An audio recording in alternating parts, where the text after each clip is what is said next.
Welcome back. The Keeper of Fire, Book 1 of the Dolphin Code Trilogy. Chapter 4, The Mermaid. Day 1, Water. Deiji blinked. When she opened her eyes, she began to panic. Water, pressing in from every side. Instinctively, she kicked, thrashing about. My legs, she cried in horror, discovering 3 things at once. She could speak and breathe, and she had a tail. Her legs seemed to have melted together, surrounded by green flesh and scales. Fins? She asked herself aloud, disbelieving. Turning about in the water, she saw a dolphin. A rill, she cried out. She moved toward him to speak, but her movements were clumsy and she turned about in the water helplessly. Right away, she discovered she could speak to him without making contact because he answered her as she swam. Hello, Deiji, he called out tearfully. A rill, my legs! What did Mowat do to me? I can talk and breathe underwater! She was astounded. A rill gave her a funny dolphin grin. You are a mermaid now, my friend. You can live now and breathe underwater. You can speak to others in the sea and they will understand you. This is so amazing! Her eyes widened. Welcome to my world! He swam a few circles around her happily and she laughed at his graceful movements, cheered to be with a friend. Your world is lovely, she smiled. It is, a rill agreed, but it is also a dangerous place. Dangerous? She felt the slightest bit of fear at his tone. The ocean is as vast as the heavens, not in size, perhaps, but in its mysteries. You must be very careful, my friend. The stories of predator and prey here are never-ending. She nodded. My world is also in danger. The continents are shifting, the mer people are ever dwindling in number, and the whales, oh, the whales! If ever a dolphin could look sorrowful, somehow a rill managed it.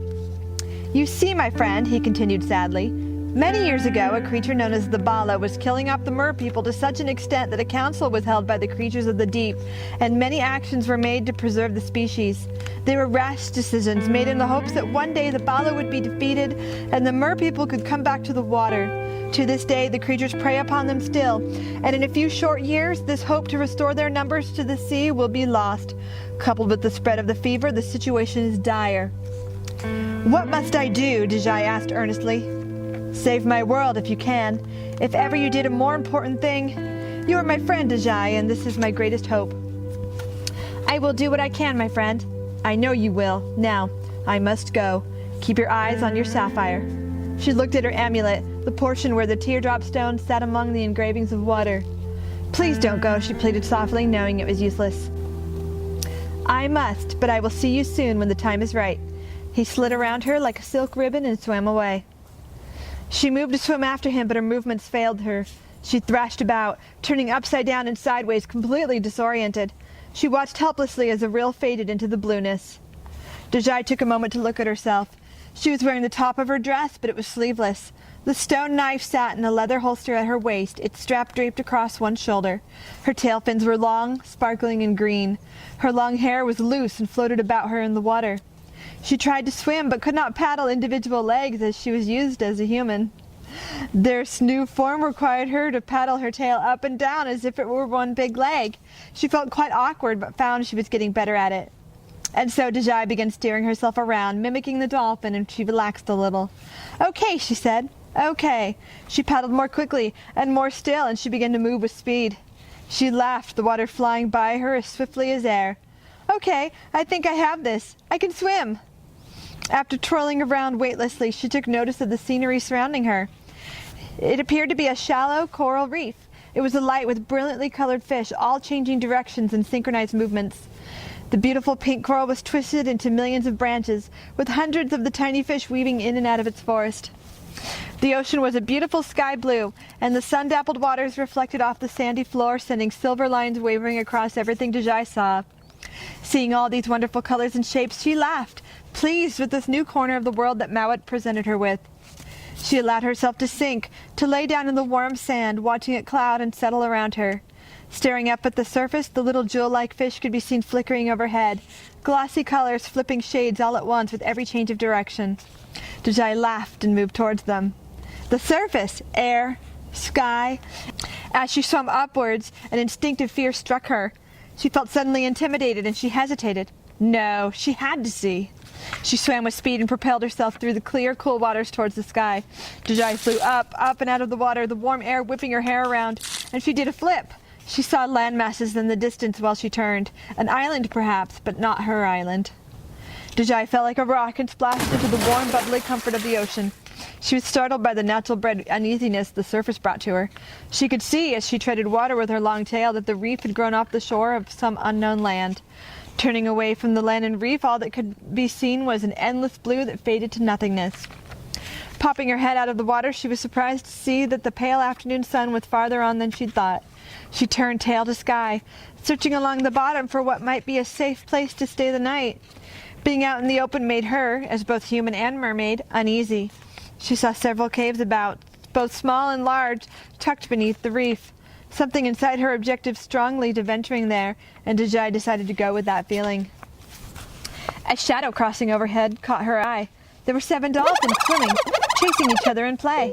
A rill? She called out desperately, but none of them were he. One of the larger dolphins swam towards her and chattered in welcome. "Hello there, little one. I am Hale." "It is lovely to meet you. I am Deiji JQ, she answered with pleasure, and Hale grinned. "Are you searching for one like you?" he asked her enthusiastically. "One like me?" Deiji echoed, confused. "Yes, a little fin, just like you. I saw her not too long ago. Her name is Alale, and the poor Finn's family is lost. Oh, she is alone." "Wait," Deiji said, holding up one hand. "I am a Finn?" The dolphin Hale stared silently for a moment, obviously confused. Deiji continued, "And Alale, this one you speak of, she is a Finn as well?" Hale jerked his head through the water, peering at her closely. Deiji said cautiously, sidestepping the awkwardness. "Where might I find shelter this night?" "Why, in the lagoon, little one. It is called Safe Bay." He continued to eye her with curiosity. "I am a bit unfamiliar with these surroundings," she explained quickly. "I am new to this sea. I do not even know where I am." "Ah," the dolphin cried cheerfully, doing a little flip in the water. "Why, you are in the Southern Gale, little Finn, by the Trinity Islands." "Really? That's incredible!" All her life she had heard of the cities and villages on these tropical islands. The blacksmith's map was quite detailed of this coveted place. Only the most wealthy and adventurous prospered here. These weren't quite the circumstances she had expected for her first visit, but it was still wonderful. No, it was better. "Yes, this is the place," Hale confirmed, "and if you so wish it, I could take you to Safe Bay this night." "That would be wonderful." He turned to let her take hold of his dorsal fin, but hesitated. "There is but one thing, my friend." He seemed to have grown very solemn. "And what is that?" she asked, perplexed. "In this sea, at least, it is customary for all to swear to the code." "The code?" "The code is the lasting preservation of the creatures of the ocean everywhere. It is known that all are in danger, and each and every one of us must go out of their way to protect one another. These are the acts that were instituted to assist the triumph of man's safe return to the sea. Furthermore, each and every act of kindness one performs must be of the heart and not perfunctory. There is a beauty to making the water a safer place, where there is the assurance of kindness repaid with the ultimate sincerity. You must take this kindness with you, and through consistent acts of selflessness, we will all spread it to the whole ocean. It is our way of fighting for life." "Then I swear to it," Deiji said easily, for she was of a kind heart. She reached for his dorsal fin. As he towed her through the waters towards the bay, she stared down below at all the eventide sea life ending and starting their days. As the water grew eerily darker and night came on, the creatures of the night emerged to go about their part of life. Deiji was lost in her thoughts as they swam. What did Hale mean when he said that man would return to the sea? The thought struck her. Was man from the ocean? It sure made a lot of sense after all. Hale brought her to a nearby island, entering a small bay on the northern side. The entrance was quite shallow, and they both had to jump over the rocks into the pool on the other side. "Here you are, little Finn. You may stay here as long as you wish, and you will be safe. And remember the code." "Thank you, my friend." She paused. "Might I request a second act of kindness? I will pledge to take your code and walk the world with it." "That you may," he cried, though she knew he did not fully understand her meaning. "In the morning, will you come here and escort me to this Finn you spoke of, the one called Alale? I believe that she will be able to help me in my purpose a great deal." "Of course we will," Hale said kindly. "I will see you in the sun." Day 2. Water. Deiji awoke squinting into the sunlight, groggy and considerably hungry. She would have to ask Alale what was appropriate for a mermaid to eat. She found herself pleased with this element as she smiled to the morning sun. Living underwater was like something from a dream, or a fantasy from an early, imaginative youth.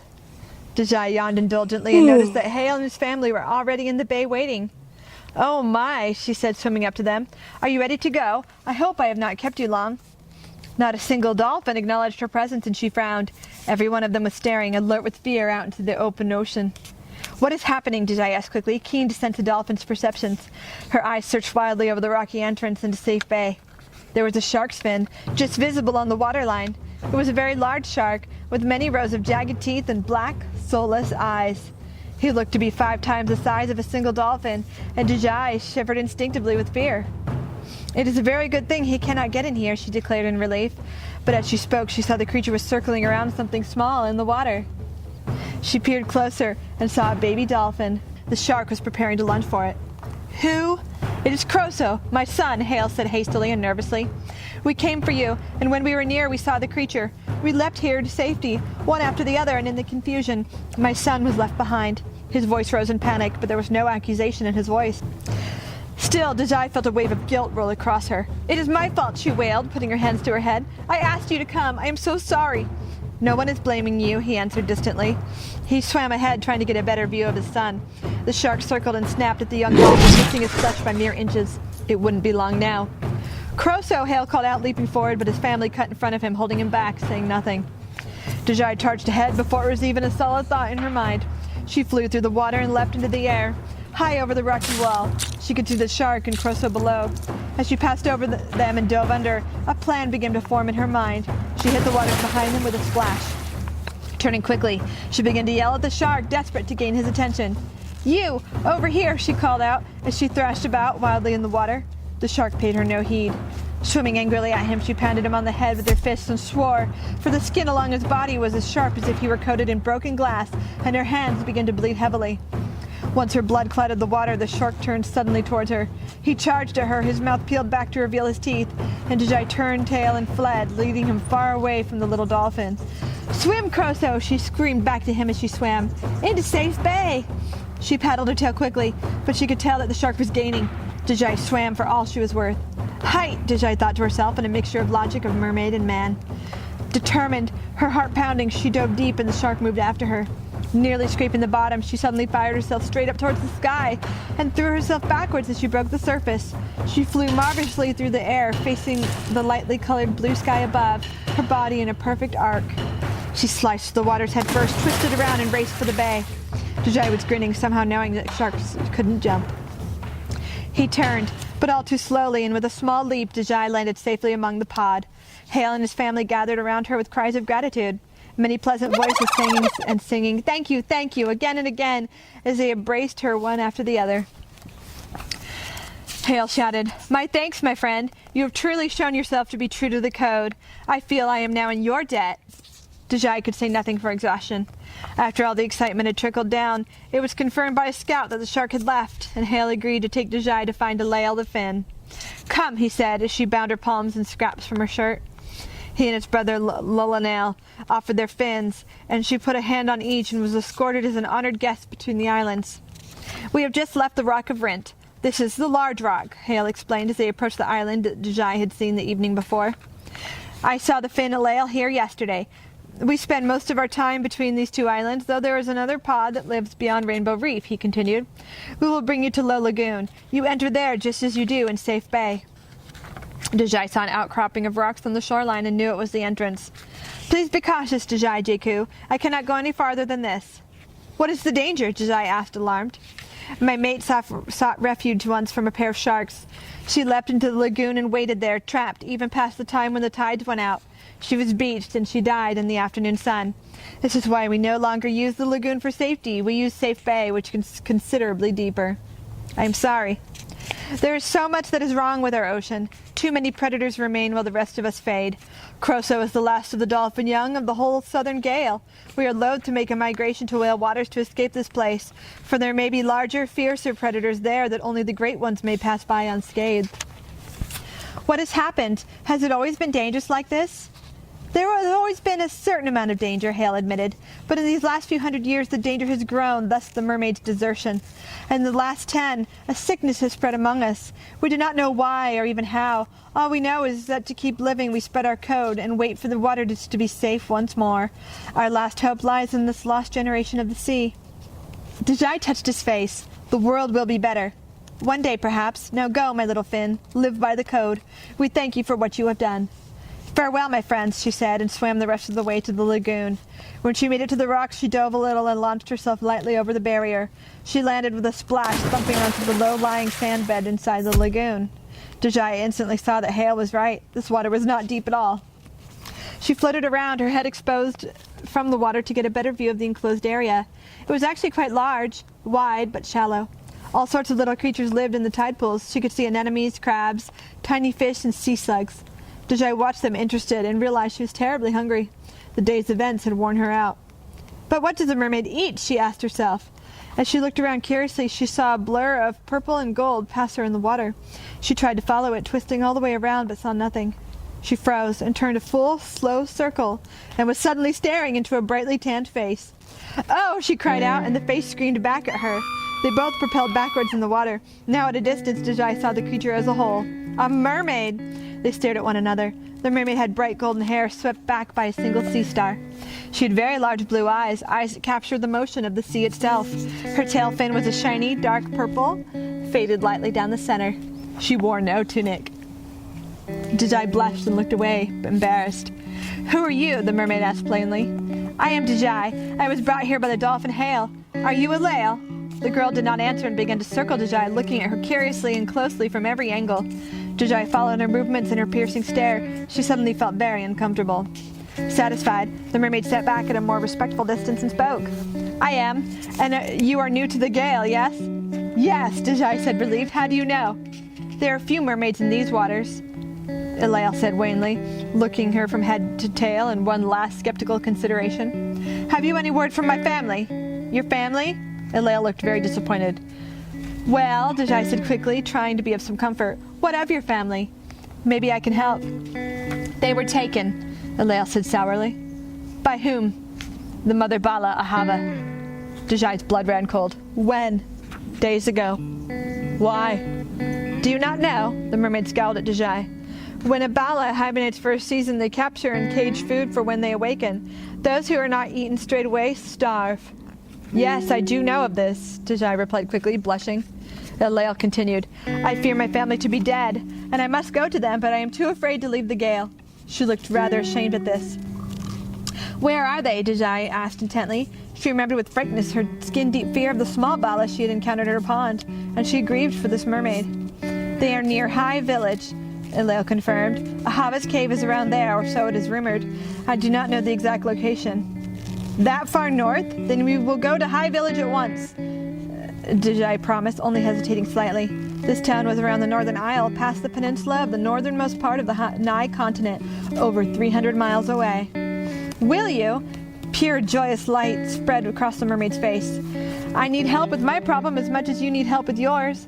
I believe we can assist each other." "What must I do for you?"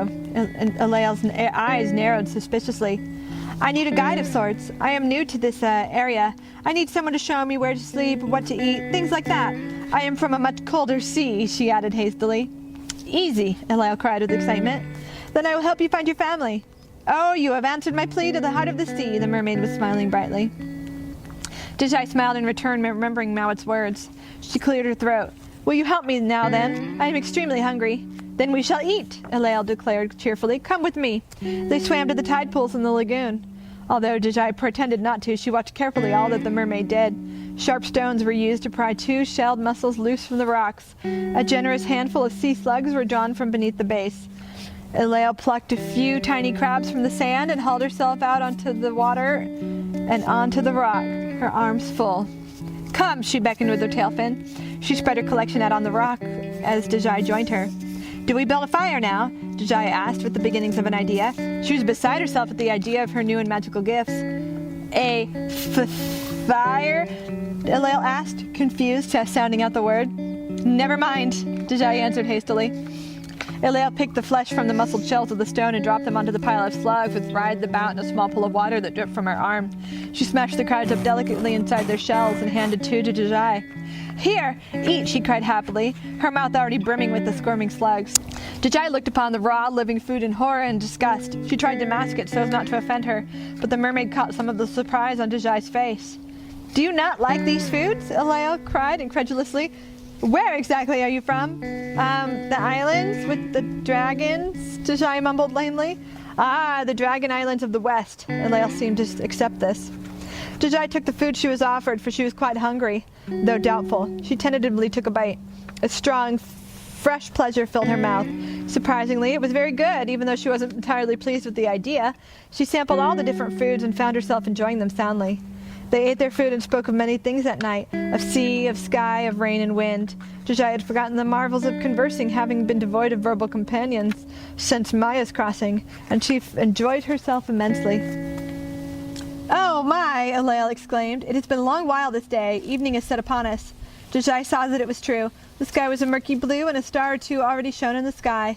"We will sleep now, Deiji, and tomorrow we will set north to search for your family," Deiji finished. "Yes." She led the girl to a shallow corner of the lagoon, and they lay in the sand. Deiji was excited to see a myriad of bright blue sparks sparkling all around her in the water, and found that her movements made them shine more brightly. She stared up through the clear surface and could see the stars emerging out and above. She watched the currents and the movement of the water swells and fell asleep smiling. Day 3. Water. Deiji awoke slowly. Something was tugging on her neck. Opening her eyes, she saw Ilael hovering about her in the water, holding her medallion and peering closely at it. "What is this thing, Deiji?" She scowled and tucked it back inside her shirt. "It was a gift from a friend," she said crossly. "Ah, wonderful. And may I ask what this thing is?" She fingered the hem of Dejai's shirt, yanking it close to her face. "My, you are rather overbearing, aren't you?" she said, pulling away from the mermaid with a scowl. "I'm what?" Ilael asked, following closely behind her. "Never mind." As they ate more food that morning, Ilael nimbly wove a small basket out of seaweed to hang across her shoulder. She swam to the bottom and filled her little bag with bits of food to carry. "Let us go," she proclaimed boldly, and they left Low Lagoon. They swam between the two islands for the first part of their journey, heading north towards the mainland. Down below, Deiji could see a stone fortress covered in mossy algae. It was a whole castle in many courts, obviously deserted. The waters were still and quiet. "What place is that?" "That is the old court of the Mer King. It is an old city of the Mer people, long since abandoned. We could not survive in a large community there, and we have since scattered our numbers across the sea." "It is beautiful." "Yes, it was." As they swam beyond the reefs and slopes, Deiji found some delight in the open waters. She was overcome by a pure instinctual love of the sea, untainted by the years of slaughter that Ilael had witnessed. Laughter filled her whole body, and she shouted, "The whole sea is my home!" And she darted through the water, wanting to touch every drop. Ilael glanced at hers, but said nothing. After an hour or so of swimming the Trinity Islands, far behind them, Ilael grew nervous and restless and began to speak of the reef she had grown up in. "It is in the small bay of Sartika, about halfway along between here and High," she said happily. "There is a town there, and we have always concealed our presence well, but every now and then a human sees one of us, and they tell tales of it, especially fishermen." They swam on. "Come," she said abruptly, turning towards the surface. "Fly with me and turn your eyes to the west." They breached high into the air and landed with a double splash. "Do you see that land there yonder?" Ilael asked. "Yes, I saw a castle of sorts on the shore." "That is the court of Nigh, where man fancies himself a king." Ilael laughed. "Isn't it quaint?" "Wow, I had no idea we were so close. I have never seen the court before." "Yes, they have many humorous laws and customs. Now, we must be careful ahead." Ilael's "Yes, they have many humorous laws and customs. Now, we must be careful ahead." Ilael's tone changed drastically, and Deiji could sense the warning in her voice. "Many creatures of the sea are caught and lost in the kelp forests that lie beyond. Do not let yourself be tangled. In fact, do not touch any of the plants at all. Please follow my instructions carefully. There are many dangerous miles ahead of us." "Can we go around it?" "It is far too wide. We would lose too much time." They ventured into the deeper waters and could see a moving mass of murky green ahead. Deiji followed closely behind Ilael as they entered the forest. The long, stringy kelp bobbed to the surface, reaching to the sunlight, and its trailing seaweed hung to the ocean floor and out of sight. They moved about carefully, dodging and gliding between the kelp. Here and there, Deiji noticed the decayed body of a seal or a dolphin, still wrapped tightly in the weeds. Suddenly, Deiji saw a flash of gray behind her, pointed fins and cold, soulless eyes. "Shark!" she choked out, and Ilael did not even look back. Swim quickly, Deiji, she called back to her, and the mermaid sped through the kelp, disappearing from sight. Deiji followed her direction, pumping her tail through the water with force. She bounded up and around, left, right, up, eluding every branch that would hold her down. She was out of breath and her blood was pumping hot in her veins. She knew she could not leap clear of the water this time. The forest would surely snag her once she landed again. It was like a maze. Deiji swam faster and moved around and through the kelp at a speed higher than she would have ever thought possible. Her reflexes and responses as quick as lightning. She dared to glance back. The shark had given up. She had lost him. Elated, she slowed slightly to look for Elael. Suddenly, she felt a tug on her tail. She was caught. A string of kelp was wrapped around her fins. Elael? She screamed in fear. Help me! She struggled to free herself as she reached for her knife, found one of her arms winding into the plants. Oh no! She cried. A flash of purple among the plants, and Elael was hurrying towards her. Be still! She hissed, and Deiji froze. Elael floated up to her and hesitated. She tugged on the ropes but could not untangle them. Deiji felt herself sink into a mass of seaweed. Elael looked scared. I think you were stuck, my friend. No! Deiji wailed, her heart pounding in fear. She twisted about, the mess of plants coiled tighter around her body. Elael backed away, not wanting to get tangled. I am sorry, she offered with finality. You can't just leave me. But there was nothing I can do. Mowat! Deiji screamed. Help me! But there was no answer. She was afraid. And then a single thought struck her mind. Furula de Bayo, she cried out, and the water around her hands began to boil. Furula de Bayo, she screamed again. Blue flames twisted out from her whole body, and the seaweed dissolved and unraveled from around her. Yes, she cried as she swam free. Let us get out of this forest, she cried, leading the way, and Elael quickly followed. They swam into deeper, emptier waters, where the only plant life was the endless specks of floating material. Deiji saw a great whale nearby, but she felt no fear. She knew it was a peaceable creature to them. What was that thing you did? Elael finally asked. She had been very quiet. Magic, Deiji answered firmly, honestly. Magic. I did not know that mermaids could possess such a power. It was a gift, a reward of sorts from a friend. Was it from Mowat? Deiji stopped. How do you know Mowat? You called out his name when you were trapped. Oh, yes. A gift from him. Elael suddenly fell silent. Glancing back at her, Deiji could see she was terrified. Elael, what? The mermaid shushed her and pointed out to the blue. In the distance, Deiji could see a group of black and white whales, not as big as the one they had seen this day, but much bigger than a dolphin. Elael motioned for her to follow. They're hunting, she mouthed. They allowed themselves to sink slowly to the ocean floor, so as not to attract attention through movement. Once on the bottom, they lay flat behind a small collection of rocks and plants. This day was almost too much for Deiji to handle. She had never realized how many dangers filled the sea, even with all of Aril's warnings. The continual urge to draw her knife was quite stressful. The small whales continued on their way and faded into the distant blue. The danger had passed. What were those? Deiji asked as they headed out on their way again, still hugging close to the sandy floor. Those were killers, Elael said, giving Deiji a strange look. Where exactly are you from? Deiji dodged the question. Would they have eaten us? Well, no one really knows. My only memory is of times where a mermaid or a human have been mistaken for a seal or a dolphin. We assumed they would not deliberately eat one of us, but even then you would not want to risk such an encounter.